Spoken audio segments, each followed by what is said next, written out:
നമസ്കാരം. മെയ് 1 ഒട്ടേറെ സിനിമകൾ ഇറങ്ങിയിരുന്നുവെങ്കിലും നല്ല അഭിപ്രായം ലഭിച്ച ചില ചിത്രങ്ങൾക്ക് പോലും തിയേറ്ററിൽ ലഭിക്കാത്ത അവസ്ഥയാണ്. തുടരുമെന്ന സിനിമ തിയേറ്ററുകളിൽ തുടർന്നുകൊണ്ടേയിരിക്കുന്നു എന്ന് തന്നെയാണ് പ്രധാന കാരണം. റെയ്ഡ് 2, ടൂറിസ്റ്റ് ഫാമിലി എന്നീ ചിത്രങ്ങൾ ഇതുവരെ കാണാൻ സാധിച്ചില്ല. ഇവിടെ അടുത്തൊന്നും റിലീസില്ല എന്ന് തന്നെയാണ് അതിൻ്റെ കാരണവും. ഇനിയിപ്പോൾ OTT വരുമ്പോൾ കാണാമെന്ന് മാത്രം. അങ്ങനെ തിയേറ്ററിൽ സിനിമ കാണാൻ പറ്റാതിരിക്കുന്ന സമയത്താണ് എങ്കിൽ OTT ഒന്ന് കണ്ണോടിക്കാമെന്ന് കരുതിയത്. കാര്യമായി തന്നെ കണ്ണോടിച്ചു. അതിലൊരു സിനിമയെക്കുറിച്ചാണ് ഇന്ന് നമ്മൾ മൺസൂൺ മീഡിയയിൽ സംസാരിക്കുന്നത്. നെറ്റ്ഫ്ലിക്സിൽ ഡയറക്റ്റ് OTT റിലീസായി വന്ന jewel thief the heist begins. Saif Ali Khan, Jaideep Ahlawat, Nikita Dutta, Kunal Kapoor തുടങ്ങിയവരൊക്കെയാണ് പ്രധാന വേഷങ്ങളിൽ എത്തിയിരിക്കുന്നത്. രാജൻ കുറച്ച് പ്രതിസന്ധികളിലൂടെ കടന്നു പോവുകയാണ്. അതിനൊന്ന് തരണം ചെയ്യണമെങ്കിൽ വലിയൊരു മോഷണം നടത്തിയേ പറ്റൂ. അങ്ങനെ റെഡ് സൺ എന്ന് പറയുന്ന വില കൂടിയൊരു സാധനം പൊക്കാൻ തീരുമാനിക്കുന്നു. ഒറ്റയ്ക്ക് അങ്ങനെ ചെയ്താൽ എങ്ങനെ ശരിയാകും? നായകനായ എനിക്ക് സ്പേസ് വേണ്ടേ എന്ന് സെയ്ഫ് അലി ഖാൻ ചോദിക്കുമ്പോഴേക്കും ആ പണി അങ്ങ് പുള്ളിക്ക് കൊടുത്തു. അങ്ങനെ റെഹാൻ റോയിനെ പരിചയപ്പെടുന്നു. റെഹാൻ്റെ കുടുംബത്തെ കയ്യിൽ വെച്ചാണ് രാജൻ ഈ കളികളൊക്കെ കളിക്കുന്നത്.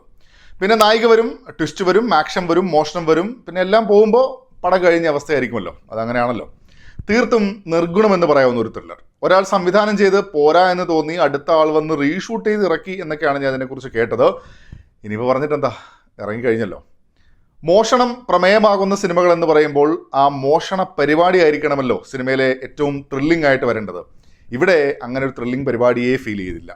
പിന്നെ നായകൻ്റെ അവസ്ഥയൊക്കെ വൈകാരികമായി പ്രേക്ഷകരുമായി ടച്ച് ചെയ്യണം എന്ന ഉദ്ദേശത്തിൽ കൊണ്ടുവന്ന ഫാമിലി സംഭവമൊക്കെ തീർത്തും പ്ലെയിനായി പോയ പരിപാടി. പലപ്പോഴായി കണ്ട കഥകളിലെ സ്പേസിലേക്ക് തന്നെയാണ് ഇതും ചേർത്ത് വയ്ക്കപ്പെടുന്നത്. അതുകൊണ്ട് തന്നെ ഒരു ഘട്ടത്തിൽ പോലും ഒരു എക്സൈറ്റിംഗ് ഫാക്ടർ എന്നത് സിനിമയിൽ സമ്മാനിക്കുന്നുമില്ല. പ്രകടനത്തിലേക്ക് വന്നാൽ ആർക്കും ഒന്നും കാര്യമായി ചെയ്യാനില്ല. സെയ്ഫ് അലി ഖാൻ്റെ പരിപാടിയൊക്കെ പക്ക നാടകം പരിപാടി. സ്റ്റൈലായി ചെയ്യാൻ നോക്കുന്നതൊക്കെ സിനിമയെ മൊത്തത്തിൽ ഇങ്ങനെ വലിപ്പിച്ചു എന്നല്ലാതെ വേറെ കാര്യമായ ഒരു ഗുണവും ഉണ്ടാക്കിയിട്ടില്ല. ഇനി ജയദീപ് അലാവത്ത്, ഈ അടുത്ത കാലത്തൊക്കെ അദ്ദേഹത്തിൻ്റെ എമ്മാതിരി പ്രകടനങ്ങൾ നമ്മൾ കണ്ടതാണ് വെബ് സീരീസിലൊക്കെ. ഇവിടെ ഒട്ടും സ്യൂട്ടായില്ല, കൺവിൻസിംഗ് ആയി വന്നില്ല എന്ന് തന്നെ പറയാം. നേരത്തെ സൂചിപ്പിച്ചല്ലോ, ഈ സിനിമയിൽ ഒരു സ്ഥലത്ത് പോലും ഒരു എക്സൈറ്റിംഗ് ഫാക്ടർ സമ്മാനിക്കാത്തൊരു തിരക്കഥയാണ്.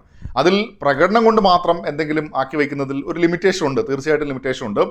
അത് പ്രകടമായി തന്നെ സിനിമയിലുടനീളം കാണാം. കൊടൂര് വില്ലനാണ് എന്നൊക്കെ കാണിക്കാൻ വേണ്ടി കൊലപാതകം നടത്തുമ്പോൾ എനിക്ക് തോന്നി ഇത് സ്പൂഫായിട്ടാണോ ഇവർ ഉദ്ദേശിച്ചത് എന്നിവരെ ചിന്തിക്കേണ്ട അവസ്ഥയുണ്ടായിരുന്നു. നായികയുടെ അവസ്ഥ ഇവരുടെ പറഞ്ഞതിനേക്കാൾ ദയനീയമായ, ശോചനീയമായ അവസ്ഥയാണ്.